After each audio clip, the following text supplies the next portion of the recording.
नमस्कार। आज हम बात करते हैं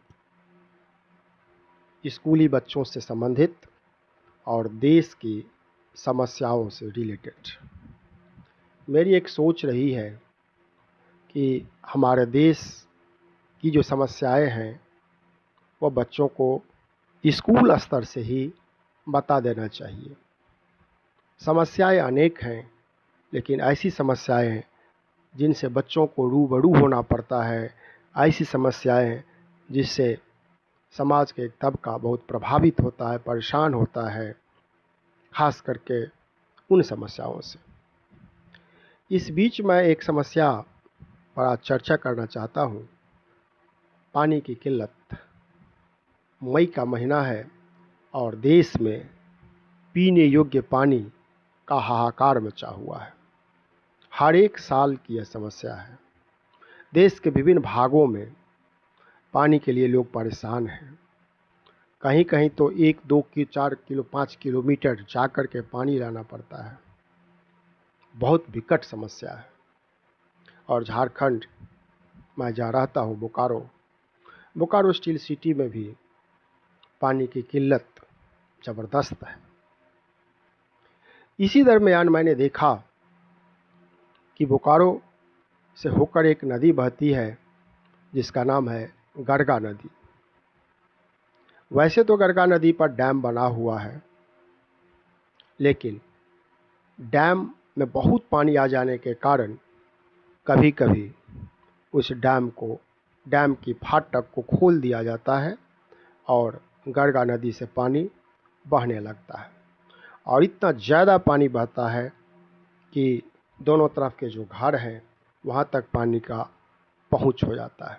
यानी ये कहिए नदी से होकर खूब ज़्यादा मात्रा में पानी बहता है। दुर्भाग्य देखिए, जिस नदी से होकर साल में 2-4 बार ही सही बहुत ज़्यादा मात्रा में पानी बहता है, उसी नदी के किनारे बसे लोग झुग्गी झोपड़ी बना करके रह रहे हों या मकान बना करके पानी की किल्लत से जूझते हैं। यह हमारी विडंबना है। यदि उस पानी को हम स्टोर करें, अब कैसे स्टोर करें? छोटा छोटा डैम बना करके या और भी अन्य जो भी उपाय हो, इस पर हमें विचार करना होगा। सत्य यह तो है कि बरसात के समय में जहाँ बहुत ज़्यादा पानी नदियों से होकर के बहता है, यदि हम उदाहरण लें गरगा नदी का, तो गरगा की पानी भर भर करके बरसात में दामोदर नदी में जा कर के गिर जाता है और दामोदर का पानी हुगली में और अंततः यह पानी बंगाल की खाड़ी में जा कर के नमकीन हो जाता है और पीने लायक नहीं रहा। यानी हमारे शहर से होकर के जो नदी बहती है और उसमें जो बरसात में बहुत ज़्यादा मात्रा में पानी कभी कभी बहता है, वह दामोदर गया और दामोदर से बंगाल की खाड़ी चला गया। वहाँ कहिए कि पीने योग्य अब नहीं रहा, पानी नमकीन हो गया। और बरसात के बाद विंटर से ही पानी की तो किल्लत हर जगह है और हम जहाँ रहते हैं वहाँ भी है।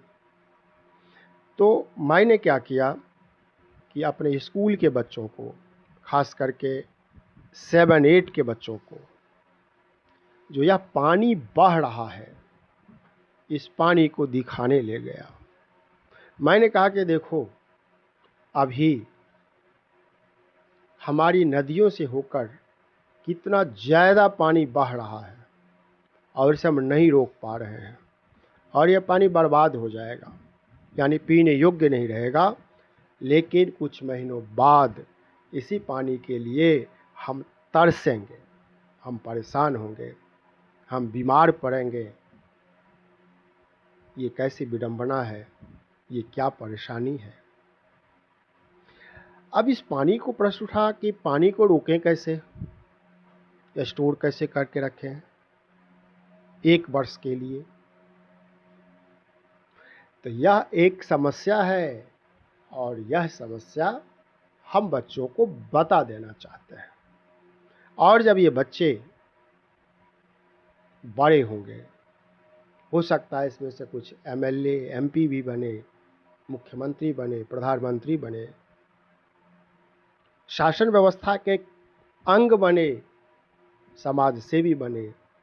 तो इन बच्चों में जो यह समस्याएं अभी डाल दी गई है, सोचने के लिए जो उनको मजबूर किया जा रहा है, वो बच्चा इस चीज़ को अनुभव करेगा और इस दिशा में आगे जा कर के सोच सकता है।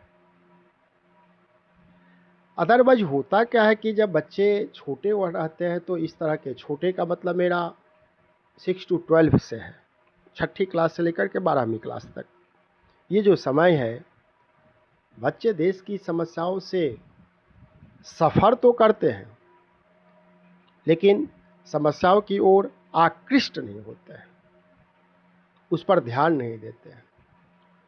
तो इसे कहते हैं समस्या आधारित पढ़ाई, समस्या आधारित शिक्षण। वैसे तो नदी को दिखाना, बहता हुआ पानी को दिखाना, यह अपने आप में एक पढ़ाई है, बच्चे बहुत कुछ सीखते हैं, नदी के इकोसिस्टम को समझते हैं। इस फोटो में जो आप देख रहे हैं कि स्कूली बच्चे नदी के किनारे खड़े हैं, नदी में काफ़ी मात्रा में पानी बह रहा है और एक समाज सेवी बोकारो के प्रीत रंजन जी इन बच्चों को इन्हीं बातों को बता रहे हैं कि जिस पानी के लिए हम 6 महीने के बाद तरसेंगे, तड़पेंगे, परेशान होंगे, वही पानी देखो अभी हमारी नदियों से होकर के बर्बाद होते जा रहा है। आप कहेंगे कि सुझाव दीजिए, इसको रोके कैसे? फिलहाल मेरे पास ऐसा कोई सॉल्यूशन नहीं है, इस पानी को हम कैसे रोकें? हाँ, छोटा छोटा डैम बना करके इसको रोका जा सकता है। नदी के साइड में आप डैम बना लीजिए, यह आसान नहीं है। फिर भी जो पानी की किल्लत है, समस्या है, इसमें नदी के पानी को तो कहीं ना कहीं स्टोर करना पड़ेगा।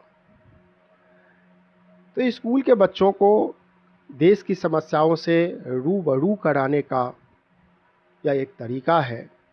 ये 7वीं 8वीं कक्षा के बच्चे हैं जो यह देख रहे हैं, समझ रहे हैं कि जो पानी आज हमारी नदियों से होकर बह रहा है और बंगाल की खाड़ी में जा कर के, समुद्र में जा कर के नमकीन बन जाता है, जिसको हम पी नहीं सकते, उसी पानी के लिए हम कुछ महीने बाद तरसेंगे, हम पानी के लिए परेशान होंगे।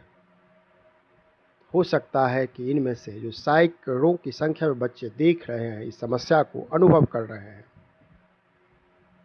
1-2 बच्चा के दिमाग में ही सही यदि बात यह स्ट्राइक किया तो ये बच्चे इस दिशा में काम कर सकते हैं और यदि यह शासन तंत्र का हिस्सा बनता है तो हो सकता है कि त्वरित कार्रवाई हो और समस्या का समाधान भी बहुत जल्दी निकल जाए। हमारा काम है स्कूली बच्चों को समस्याओं से रूबरू कराना और जब ये बच्चे बड़े होंगे तो संभव है कि समाधान अवश्य देंगे।